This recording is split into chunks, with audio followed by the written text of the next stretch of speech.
Welcome back to Always Ageless, where we celebrate vibrant living at every age. I'm your host, Valerie Van De Zilver, and today's conversation is one that might hit close to home for many of us. We're joined by Tyler Price from Idaho, and he is a realtor there, but it's much more than that.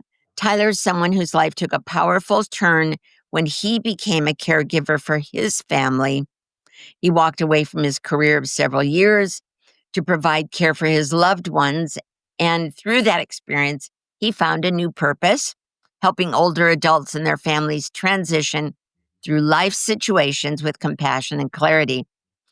Today, Tyler is not only guiding seniors through real estate decisions, actually, that's just not even a huge part of his business.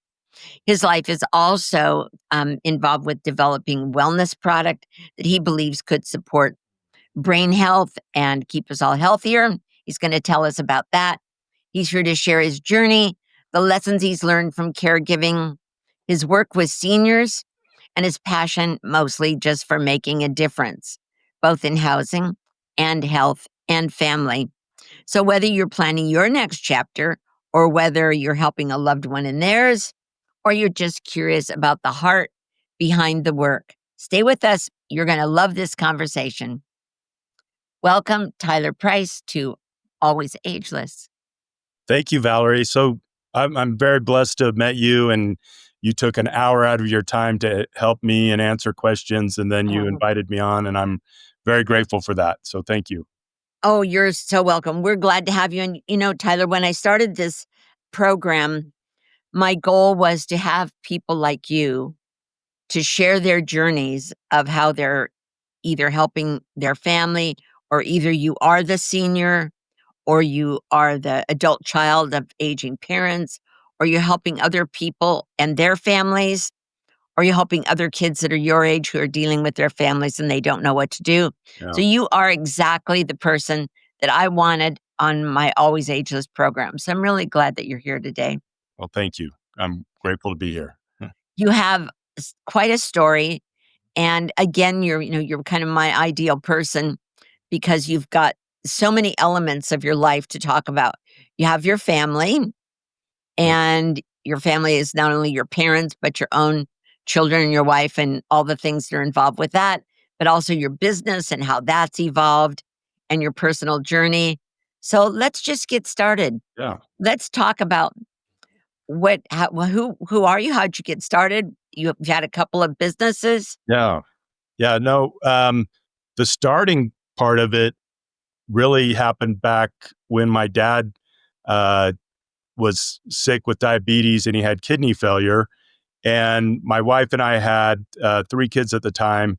And we actually moved in with my parents and helped them or helped him deal with peritoneal dialysis. So that's what they do with one way in which you can clean your blood at home and in your body, and just kind of helped him for until he was ultimately able to get a kidney transplant. But so that happened. My wife had to go actually back to work, and she's a cosmetologist by trade, and I was staying home with 3 kids, and then we had a fourth while we were there because life Oh wasn't gosh. stressful enough, right? So, uh, and so it was doing homework with kids, it was getting kids to school, it was watching little babies, it was doing peritoneal dialysis, was where you hook your patient, who happened to be my dad, up to fluid 3 times a day. So you drain fluid and insert fluid into this bag that's in their cavity.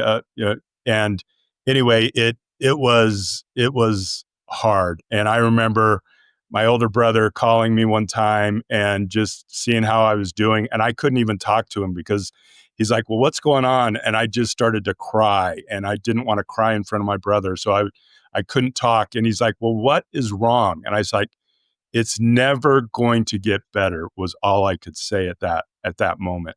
But it did. My dad did get a kidney, and we were able to move out of their home. He was able to kind of start the journey of being able to take care of himself.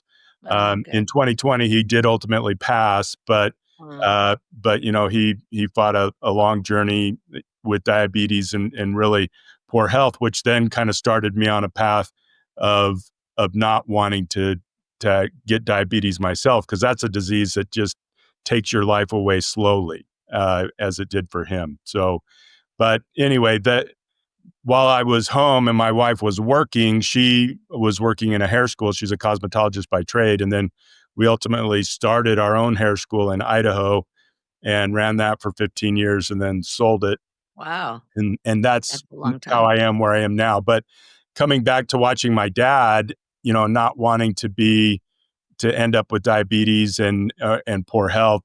I was pushing 300 pounds and could barely walk up our stairs, and so I got into microgreens, and that really helped me, and just exercise. And I dropped 80 pounds, and I was doing well. And just along the journey, I just keep looking for more and more things that help me, and then I try to get other people to do it, because I know if you're slightly overweight, if you have diabetes, if you have even cancer, some of these things can really aid and assist and even cure, uh, on top of what doctors can do for people. And so that's what's kind of got me into where I am today with just a side project of dealing with kefir, which is a fermented milk that helps with gut biome, or probiotics and sprouts and microgreens and just all that.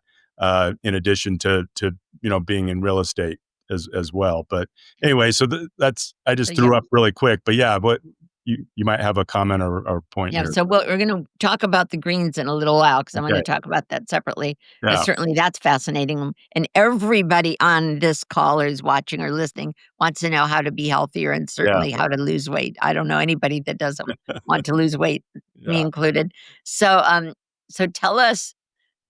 So you left your work, stayed home with your dad for 3 years, 4 years. 3 years. Yep. A little better than 3 years. Yeah. And it was, you look back on it now with fondness, because I did get to spend a lot of time with my dad before his passing, but it really was difficult at the same time. So, but I think that's life. I don't think that's unique to me. I think that's everybody has some struggle that they're going to go through at some point. So, Well, we do, and being caregivers, um, as you've discovered, caregivers at all different levels. Some of your family members were not here with you in Idaho with you, so they wanted to be helpful, maybe, or maybe they didn't, yeah, right? And you were the one that was the closest, so you were the one that took on those responsibilities. I know I can relate with my dad. There were four of us children, but I was the one that was the closest to him at the end of his life, and I'm still so grateful that I had that opportunity to be with my dad. yeah, yeah, And there were situations that my sister was the favorite daughter, and I certainly never was. But, but she's a beautiful pianist, and my dad used to say, "Oh, why don't you just let your sister play the piano?" He never wanted to listen to me. But she was sick as he was getting old, um, and because she was, that gave me an opportunity to be closer to him, and was, I'm so glad I had those times with him just like you with your dad, yeah.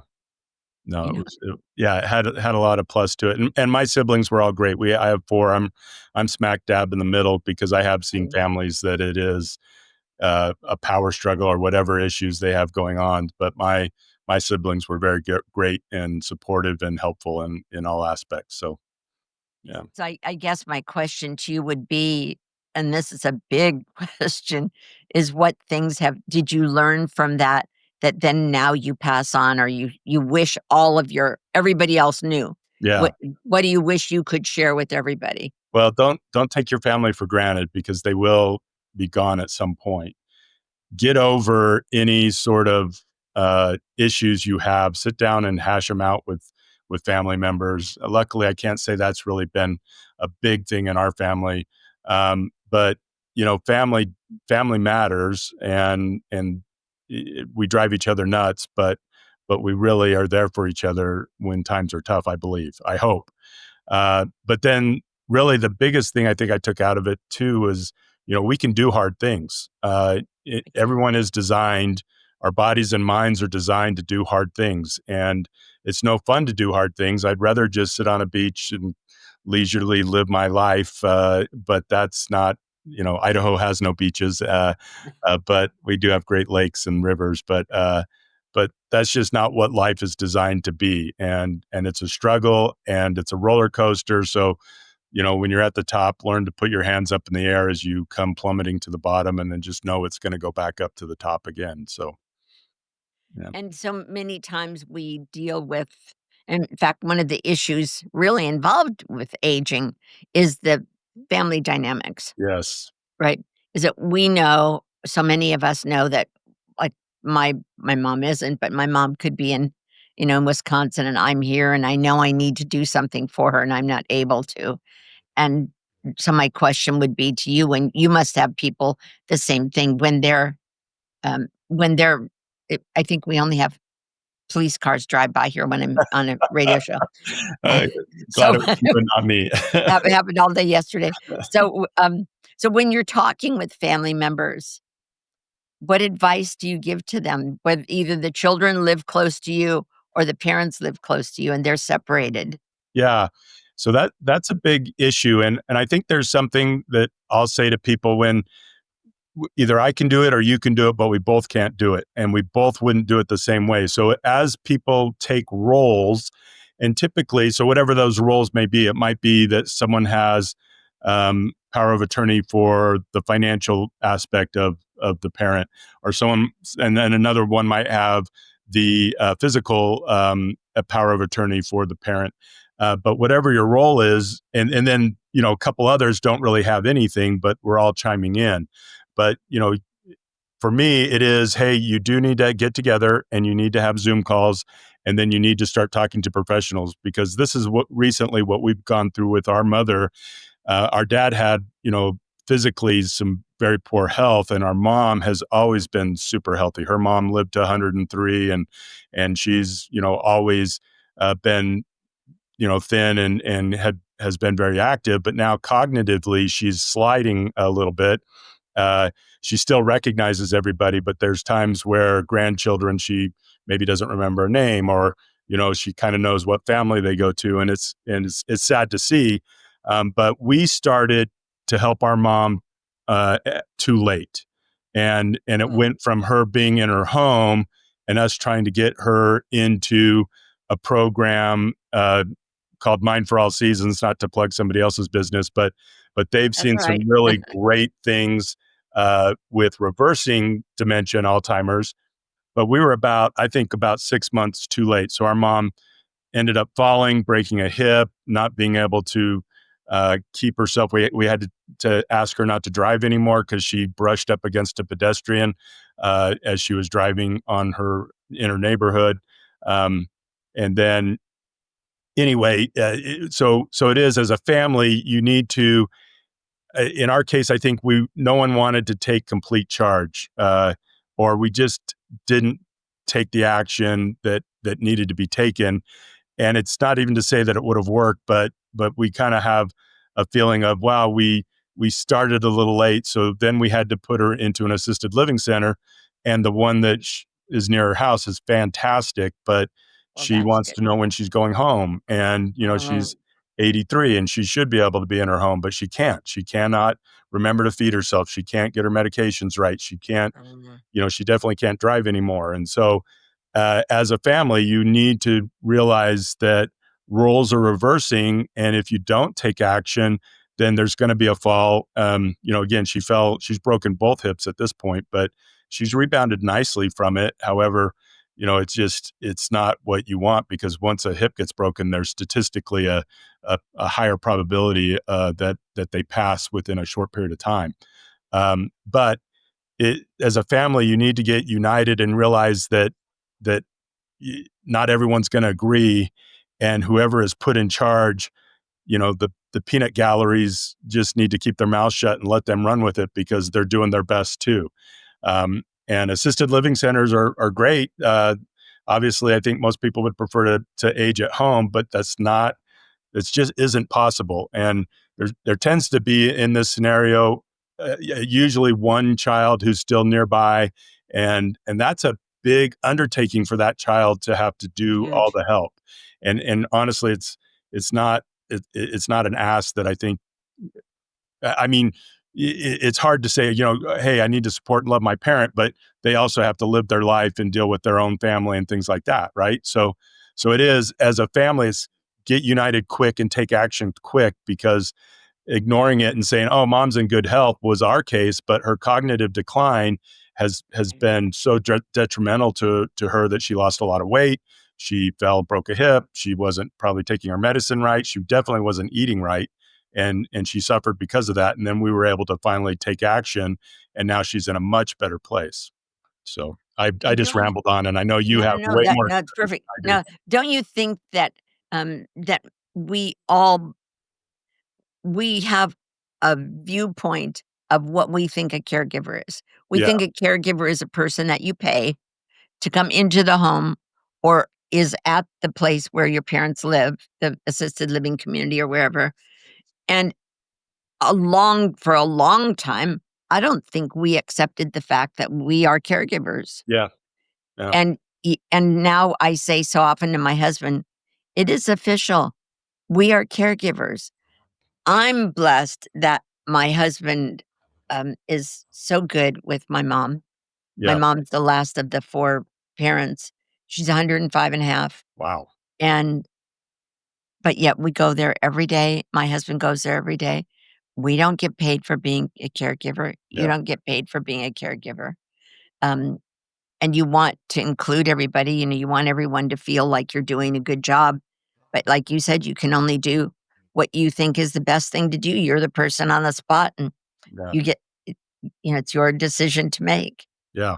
No, and it's, again, it's one that you definitely don't want to even admit to. I think we kind of wanted to say, no, she's healthy, so everything will be fine. But then, it's just, it wasn't. And we then talked about it for probably 6 months before we finally started to take action. And then by the time we took action, then again, she fell and broke a hip. And then it was like, wow, here we are. And anyway, it was, the when you move a parent into assisted living, they want people to stay with them for the first few nights. And so she's in Salt Lake City. And so I went down from Idaho and stayed with her the first night. And she doesn't remember that. And that was only like maybe 2 months ago. Um, Oh, but so we slept on the same bed. And I remember as a little kid, like really small, my parents, sleeping in their bed was way better and less scary than sleeping in my bed. But they hated it. They wouldn't let it happen. And my mom would say, "No, you toss and turn too much." And anyway, that night, I don't think I slept at all, because she was shaking, she was rolling around, she was talking all night long. It was the worst night. So it just comes full circle, right? So parents don't want to let their little kids sleep in their bed, and I can guarantee you don't want to sleep in the same bed as your mom, or no, aging parent, because you're not getting any no, sleep that night. no, So no, no. yeah, And the other thing we have to deal with, Tyler, is our spouses, yeah, right? Our spouses, you can say they didn't buy into this, but they did. When you get married and you take on a partner and a family, it's the whole family, yes, right? It's not just half of a family, but it's challenging. yeah, And sometimes I find myself wondering, would I be as gracious as my husband is? yeah, And we haven't tested it because his parents died when they were in their late 90s. Well, my mom's 7 years later is yeah, still alive, right? yeah, So I didn't have to make those choices, yeah, but it's not an easy thing mm, to have to be able to deal with the other spouses. yeah. No, and it does. There's a lot of support, and that's kind of where, on the real estate side, that's why I want to support seniors, but it's more supporting their children, because so I do have a network of people that are going to do the things that I'm not really qualified to do. So if the parent can age in place, well, then we need to make the house safe for them. We need to put handrails in. We need to make toilets easier to get on and off. We need to have furniture that allows them to stand up. We need to have ramps and some level of care probably. And if it's assisted living, then we need to have that discussion and look at selling the home so that mom or dad can go into assisted living and get the help that they need. And so there's just a lot of that, having gone through it and not knowing what to do, and really uh, trying to learn quickly, but still trying to live your life, right? And Right. then when you Yep. finally say, "No, we got to figure this out," it can be too late. So anyway, put together a whole group of people in my area here in Idaho Falls, Idaho, that work with seniors all the time and are here to support them in whichever direction they're going to go. And then I'm just trying to help people deal with aging parents, because it's a whole aspect of life that you weren't aware of when you got married, right? Right, And right. I have to And say, last summer, my older brother and I, we were up at a wedding of a nephew in Oregon, and we drove up. We have an aunt that lives in Longview, Washington, which is near the Oregon right. Washington border. So we drove up. We went to our grandparents' gravesite, and then we went over to her house. And I hadn't seen her for probably 5 years, maybe. But she opened the door, and I swear I thought it was my grandmother when she was standing there, and she had us in and we were talking. The one thing that she said that really stuck out to me, and she passed away this summer, Oh, or in the spring. But anyway, she said, from the time that grandma died to today, that time went really fast. So we're going to be learning how to take care of our parents, but we better be building the relationships with our children and have a plan, because the time from now, me being 56 to when I'm going to be in the same position as my mom, that time's going to go very quickly. And that was coming from someone that had lived it. So and what happens is that we put our the adult children of aging parents, which we didn't know that's what we were going to become, right? I mean, I thought by now my parents would be gone, and I actually, when I was their age, when I was, your age, I thought I was old. Right yeah, now, I don't think I'm old. At yeah, any rate, so we do put our lives on hold, and I hear this all the time from people saying, "What happened to my retirement?" mm, Right? We used to travel all the time. We haven't been on a major vacation since my dad died 7 years ago, because who will stay with my mom? yeah, Right? And so what happens to us? And again, but in our case, we keep thinking, well, my mom's 100. Okay, well, then she's 101, 102, 103. How much longer can she live, right? yeah, Well, let's wait till next year to take that vacation. But that she's still alive. But even in your case, so you put your lives on hold a little bit. So this is really an issue, because I'm watching a movie, which we'll be sponsoring here, actually, Wine Women and Dementia, where a lady made connections of people around the country who were like you, caregivers of their aging parents who had dementia, and their their experiences and their questions were, I don't know how much money I need, because I don't know how long she's going to be in assisted living. I don't know how long they're going to live. I don't know what kind of decisions to make, yeah, right? And yeah, you must face that also. yeah.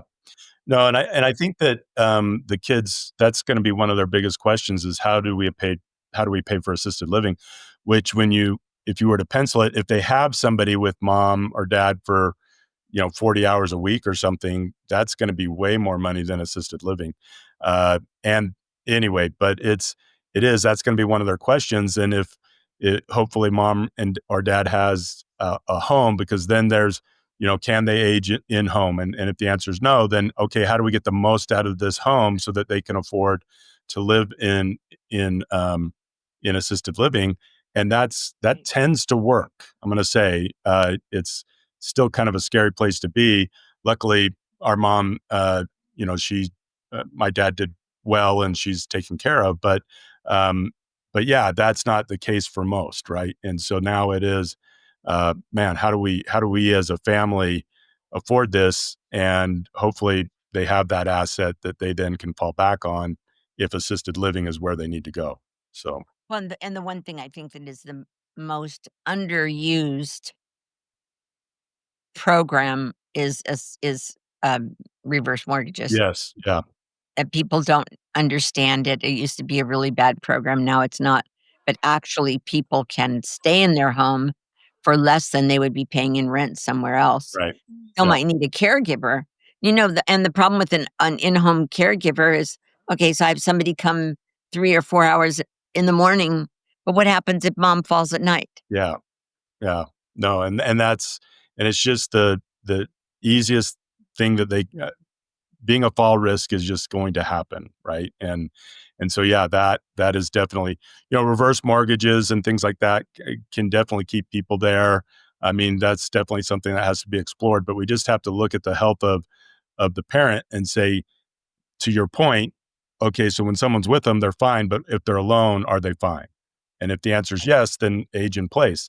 If the answer is no, then we have to really start looking into what is best for them. And they don't always like the idea of going into assisted living, but it's what's best for them. And there's actually a very social aspect to it and a very structured aspect that again helps with the dementia and the Alzheimer's, is putting someone on a really good routine schedule is one of the things that helps with that. So anyway, And the guilt that we go through, and you yes. must have experienced this, where you drop off your mom.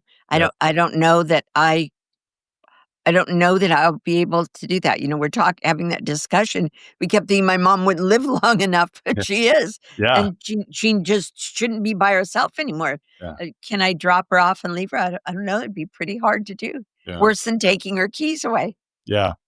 But say the one that my mom's in, the people that live there, they love it and they're very social, and my mom's not, so that's kind of, uh, Is that right? yeah, but she's forced to be, and I think that helps her.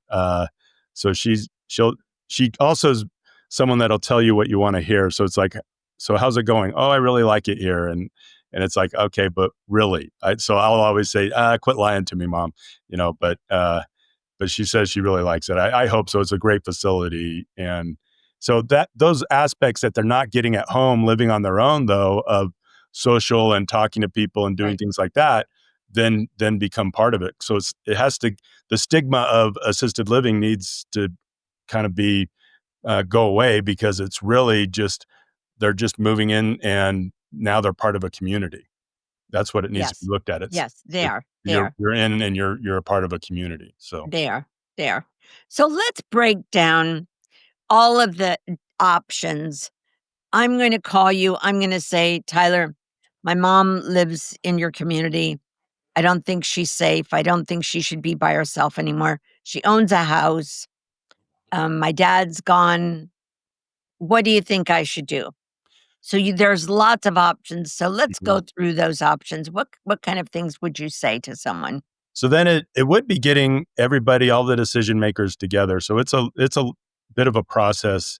So if there's just a couple siblings, then that's easier than if there's 10, right? But we need to get Are everybody. there 10 in your case? No, there's 5 total, but Oh, that's okay. but we could, but this area does have the big families at times. Yes. Mhm.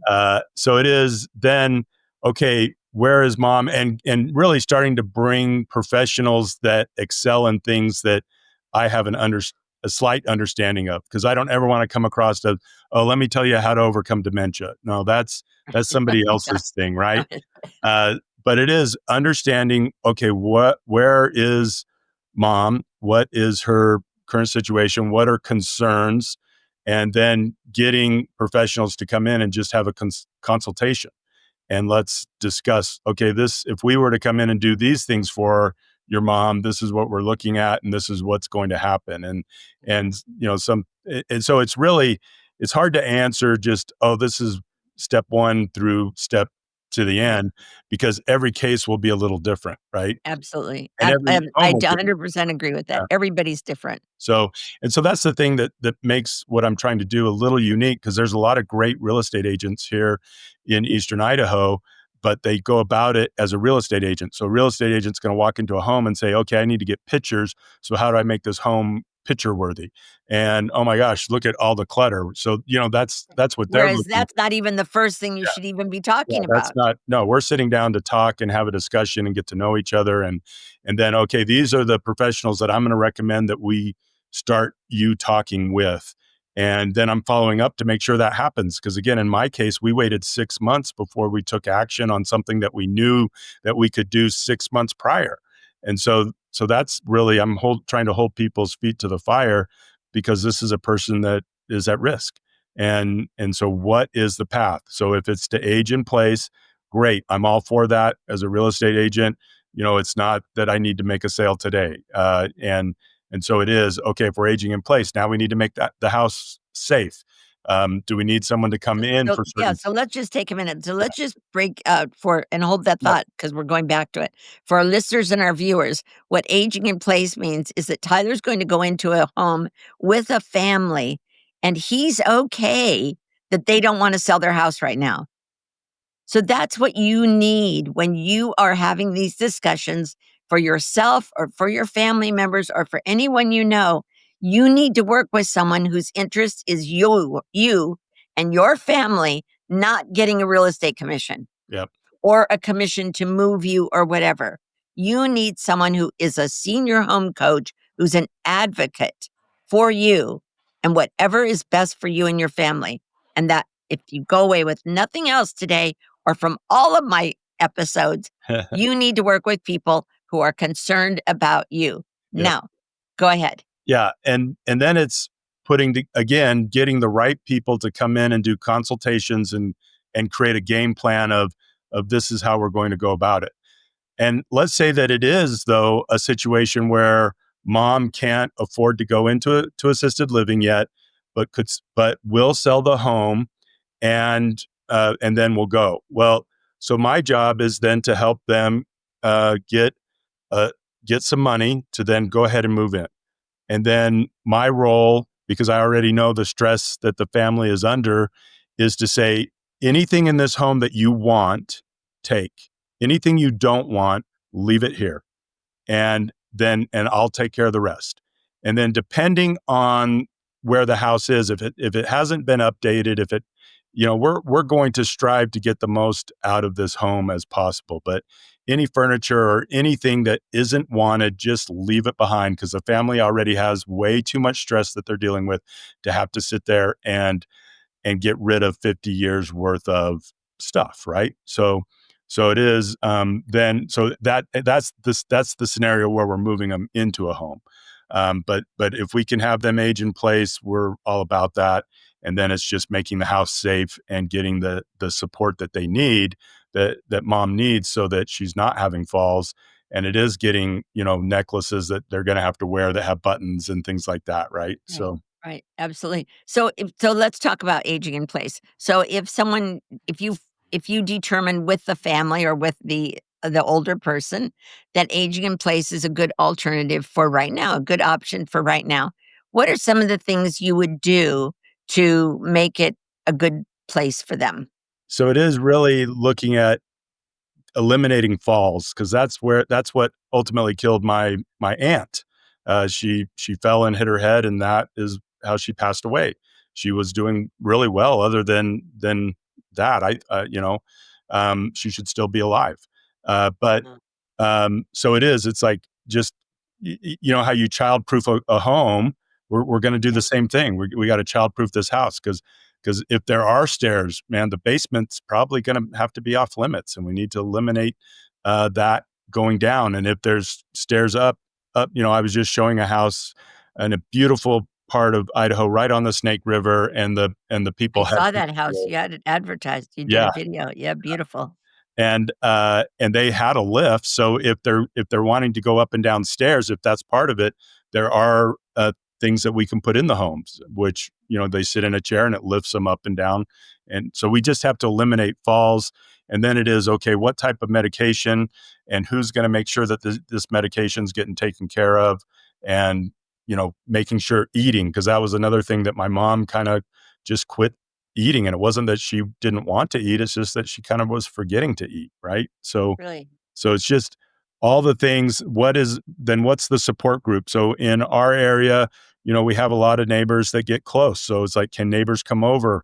So it's not just the child that has to come all over all the time, but we need to have a very routine schedule of what's going to be happening when, and who's going to be doing it, and have people accountable to do those things. And then again, it's getting the professionals in place that really are going to help make sure a lot of this stuff gets done, and that they get the care and the dignity that they need to be taken care of it with. So And I think you're also familiar with some things that we call on this program age tech, yeah, right? So things there's a program called On Screen, and I think you have a family member maybe who's involved in something where they kind of do um, reverse technology where if someone takes their dog out every morning before 8 o'clock, that's great. But if one morning they don't go to let their dog out, then they call or check in. Maybe something's wrong with them. Or there's a program called On Screen that has a little camera that sits on the top of your television, and you can go in from your phone and just dial in and through your mom's TV Right. and say, "Mom, are you there? Oh, everything's fine." So you check that. Yeah. So you have those opportunities to check in, and that's one way that aging in place can be a little bit safer. Yeah, and that is the great thing about where we are in this time with technology and with, the baby boomers is a big part of our population, and it's like the technology came along just in time for them to be able to utilize it and be safe. So that is a great point to be able to have those check-ins, whether it's physically or through the technology to be able to do that. Yes. So. And then you have someone who comes in and maybe helps them declutter while they're thinking of downsizing. Yeah, because that's definitely something that if they don't do, it's going to rely on the family to do. And again, Yes. you're talking, and I've seen that when people pass, where the house is just full of stuff, and they're dealing with a funeral, and they're traveling in, and they only have limited time to be there, and there's just a lot of stress that comes from that. My wife and I just went through this exercise of downsizing.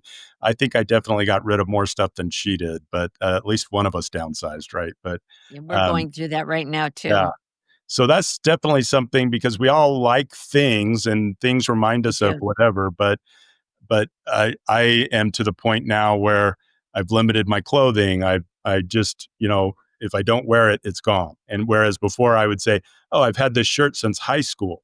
Well, so what? I don't wear it, it's gone, right? And anything that isn't being used on a regular basis now for me, I just get rid of, and I'll have to borrow or buy a new one if it's really something I need. So, but That's yeah, that that's what definitely, we've been trying to go through, but yeah, it's not not easy. easy. It isn't. It's not easy.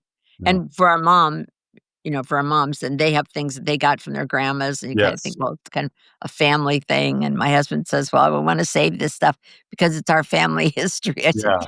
"We don't need to save our tax returns for Yeah. 20 years." So let's talk about because before when we chatted before, you mentioned some other things that you do, which is really exciting, and I want our people to know that these options are available. So, one is age in place, Mhm. okay? And if they age in place, you can also help them with downsizing, decluttering, even Right. while they're staying in that home. And then you have a team that you can bring in and help them um, do whatever it is, add lights or, aging in place. A lot of people think that just means putting grab bars up, but really it's much more than There's that. more. Yep. Yep.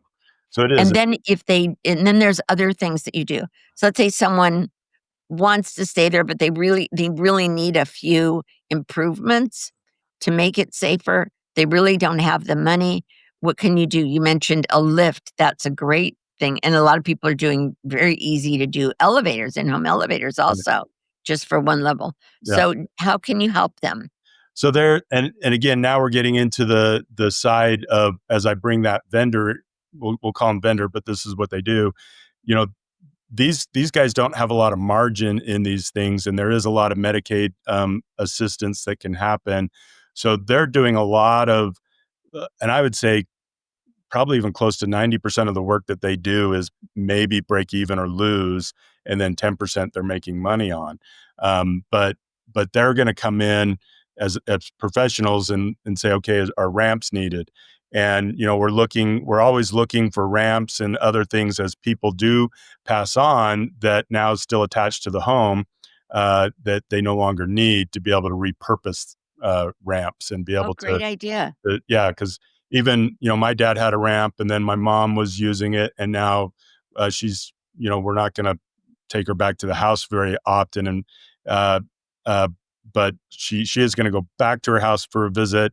But at some point, that ramp isn't needed, but it can serve somebody else uh, uh, in the process at a reduced rate. So So we are looking, because for some people the money's not an issue, and for others it's a big issue, but they still need these things. So this group is looking for ways to be able to serve and be able to do those things, to be able to facilitate those, the actual physical things of the bars and the ramps and the lifts, so that And they, lights, yeah, lighting. lights and again, just even how you move and sit down and things like that, get into a car. Yeah, There's special ways for them to get into a yeah, car that reduce fall rates. So, yeah. and that's what we're really, one of the main things, or one of the big things that we're looking to do here. So, And there's even ramps up to a shower, yeah, not yes, just to a front door, yeah, but ramps from the floor to the shower. So if you have a step up or step over shower, yeah, there's now ramps you can buy even at Home Depot yeah, yeah, that serve that purpose. Okay, so we've got they want to age in place. And what if they need to sell their home? There's some things that, how do you decide whether, and Tyler, I think this is a really important issue, especially as a realtor, because we know that we are unique in that we care about the client more than we care about um, a sale. yes, yeah, So how do you decide whether it's better to sell the house as is, whether it all needs to be fixed up? Because some agent, just like you said, will come in and say, "All his house needs to be fixed up. You need a new kitchen, you need a yeah, bathroom." Well, yeah, the last 3 I've sold, we haven't done any of those things, yeah. and we still sold them for top dollar. So how do you make that decision? So that, I mean, it does depend on the state of the home, because I do have people that will buy them as investments, cash right there, but we are going to lose some of the value because of the work that has to go into getting the house ready for market. So there, I'm going to pull on some heartstrings, and I'm still going to get them as much money as I can get them. But for the family to come in, and that would be an option too, for the family to come in and have these repairs done. But for every dollar that they spend, they aren't necessarily making a dollar back. So Yeah, they're not going to get $2 back. They usually get somewhere, I think the average is 67 cents back for every dollar spent. So it's not always wise for them to take the time and energy and investment into the home. So it is, if maybe the home could be rented as an income for mom, or these are all the things we definitely are going to look at. From the one spectrum would be cash investors that are just going to come and buy the house on a wholesale value, but they're getting those funds early and quick, or we are going to put it to market. And looking at market right now, this is where the house should be, and this is where we're going to start and try and get you top value. But but it aren't does, there some simple things you can do? Like, you could maybe just replace the carpet, yes, and yeah, maybe you could, with one of ours here, we just painted and carpeted, and that's all. We did not fix the kitchen. We did not fix the bathrooms, but that itself yeah, it brings a was whole a good different thing. smell into the home, and a whole different look into the home, and probably should have been done years ago. And that's Right. one that you are going to get a good return on now. I think paint and carpet are easy ones, but if you're going out back to fix a deck, or if whatever, windows even, I don't know that you're getting that money back. So it is just sitting down with the family, because I think that would be someone's knee jerk reaction is, we'll fix the house up and we'll sell it, and then they put $60,000 into the home, and they're not going to get that $60,000 back, Right. or Right. Right. better, Right. right? So Yeah. Yeah. So so I it is think just that's, saying, yeah, you can do that. However, let's look at this, and if we just paint it and put carpet down and got a lot of the stuff out, then I think we'd be in a much better place than really going in and doing everything that's on the list, right? So and certainly I think that fix and flip, there's value to that. But I just think a lot of times that the money is lost to the client it is. Yep. because someone comes in. One of my clients got a postcard, we'll buy your house for $813,000. We sold it for Yeah. $923,000. Yeah, that's when you look at the staying power of them in a facility. I mean, that's over a year that more that they're getting, way over a year, probably closer to almost 2 years worth of value of them staying in an assisted living center. So, Right.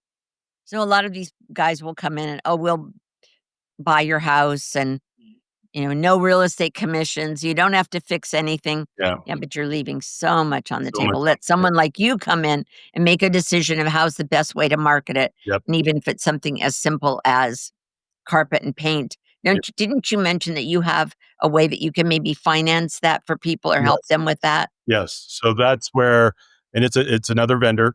They're willing to do, and it's not so much even a loan with interest as it is. There's a fee that they're going to charge on the money that they give them, but it's very fair. And so then we could come in, we could buy furniture for them for their new place. They could take furniture from their home and put it into the where they're going to be living. We can paint it, and I got a crew that I keep busy on paint and carpet and do all that real easily. So it's not, hey, how do I make a buck here? It's, hey, how do I serve this person? Just having gone through it and getting kicked in the stomach, I just want to, because a lot of the people I'm going to be serving are my friends, and it's their parents that we're looking to serve, right? So, Absolutely. yeah. Absolutely.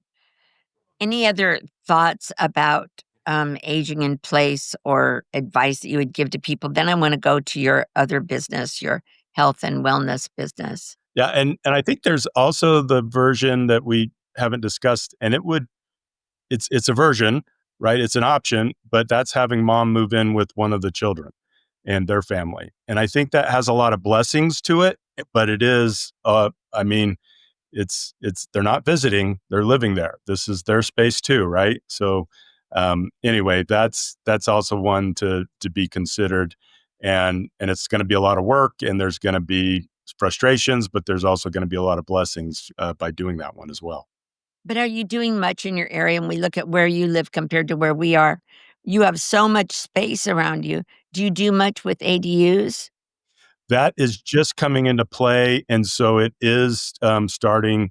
Like the city that I live in just passed that maybe 3 years ago, and so ADUs is definitely something now that could well serve that, right? And they could, the family could sell mom's home, build an ADU for very in a up here for less than $100,000 that we could do a small ADU, or a good ADU with a bathroom and Sure. living space and a bedroom. Um, and so that definitely, and that's auxiliary dwelling unit is what an ADU is, or That's just a right. little house back Yes. on your property. I know California, they had to really push that because of housing issues, but anyway. They aren't. And honestly, I think that ADUs are so misunderstood Mhm. and underused. Yeah, Because it used to be that it was called the granny flat, yeah, right? And you had to have 10,000 square foot lot, and you had to have so many feet from the side and the back. But yeah, now you can put almost anything in a backyard, yeah, or you can add it on the second story, or you can turn a garage into an ADU because they were looking for opportunities for housing yeah, so bad here in California. yeah. And why not do that? I just sold a house. They're going to put 2 ADUs on it. Right. Yeah. Yeah, no, and again, I think it's a blessing to have, your parent that close, but there'll be challenges at the same time. But that if that's an option, I think that's a great option. So, And we call that, there's a gentleman, Daniel Fuchs has been on our show, and he has a company called Multi-Gen Homes that he talks about this and does seminars and kind of like you, where he meets with families and offers them these opportunities, and then he brings in a team that does it yeah, for you, or yeah, he can help you do it. yeah. No, I think that's fantastic too, so, So you could do that as well. yeah, And that is an opportunity. A lot of people don't think about that right, because they think that their mom then has to take one of the bedrooms, right, or their dad. right, But actually now there's so many opportunities to add an ADU. yeah, yeah. That would be pretty easy. So, I mean, these are all the things I'm gonna go in and discuss with somebody, so let's find the best one, because I still think people have such a stigma about assisted living that that's not always their first choice.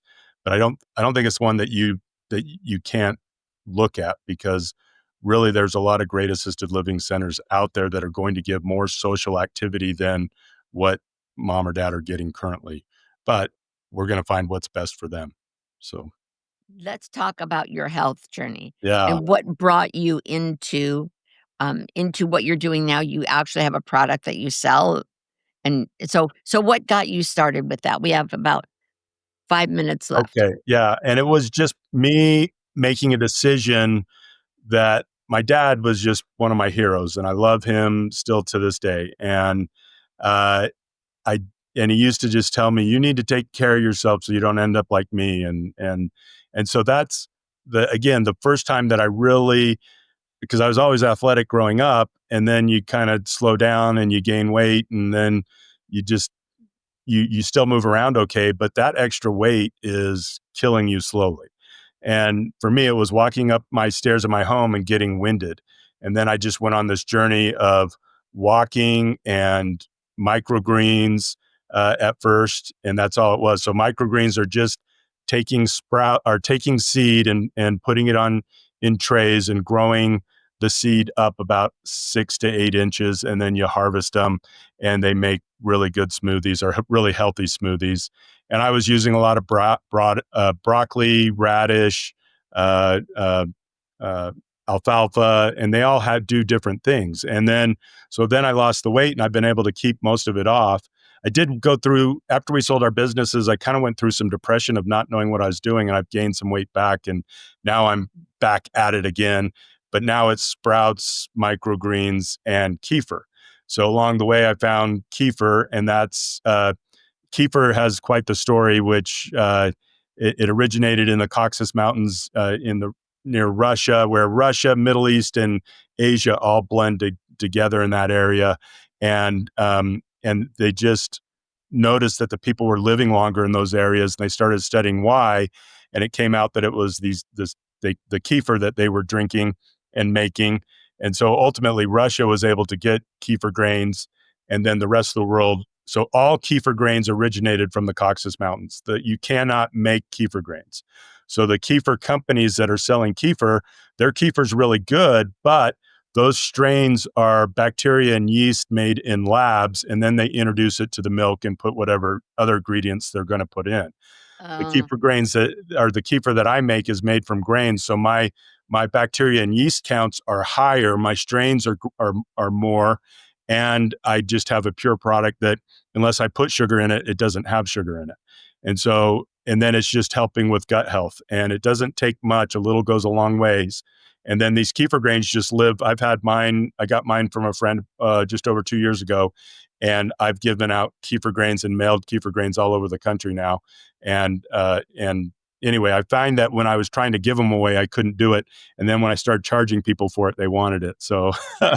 so I don't charge a Well, ton of money, but we'll buy some and put them on yeah, our show here. So yeah. tell us, so you sell them, they're like a powder? How do you sell No, them? it actually looks like cauliflower, and it's just and so I put it in milk, and so it's a symbiotic community of bacteria and yeast. So that's the acronym for SCOBY, which is what people would use to make kombucha.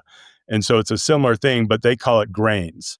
So it's this community that's living, growing, consuming the lactose and sugars out of the milk, and then making like a yogurt type drink, and then you consume it. I put it in smoothies. I drink it. I do put it over ice cream, and it makes the ice cream taste like cheesecake. So whatever flavor. So if it's cookies and cream, it's like cookies and cream with cheesecake flavor. So I do. I need some of that. Yeah. So I do. I am a proponent of having ice cream and treats occasionally, but it can't be I our am our too. main I diet. am too. So I am too. I yeah. am too. We have enjoyed having you so much. Yes. Thank Thank you you for so being much. here and sharing your story. I want you to tell people where they can find you. And I know that even though you're in Idaho, I'm in California, and we all have a network of people all over the country that will help them with wherever your needs are. So reach out to us, to Tyler, if you'd like to talk to him. He has colleagues and network all over the country as we do. And we're here to be your resource here on Always Yes. Ageless. We want Yes. to help you and your families and your parents live the best life ever. How can people find you? So I haven't built websites yet. That's always one of those things that I'm going to do. But my Facebook, Grow Your Greens, is GRO Your Greens. And that's one place where I need to start putting more content. Feel free to call, text, or email me. I'm on LinkedIn, Instagram, Facebook. And then I have a Kefir site too that I need to put more content into, and some YouTube channels that I put content on. But But we'll add those. Yeah, yeah, we'll add those right here at the okay, bottom. thank you. But And I see do us need as to get a website. So yeah, yeah, as your resource, and we are here to serve you. yeah. So thank you very much for joining us today. It's been a treat, a real delight, and I know we're going to work together in a lot of different ways. Yes. And I'm Valerie Van De Zilver, reminding you that age is just a number, but living fully is forever. So we'll see you next week on Always Ageless.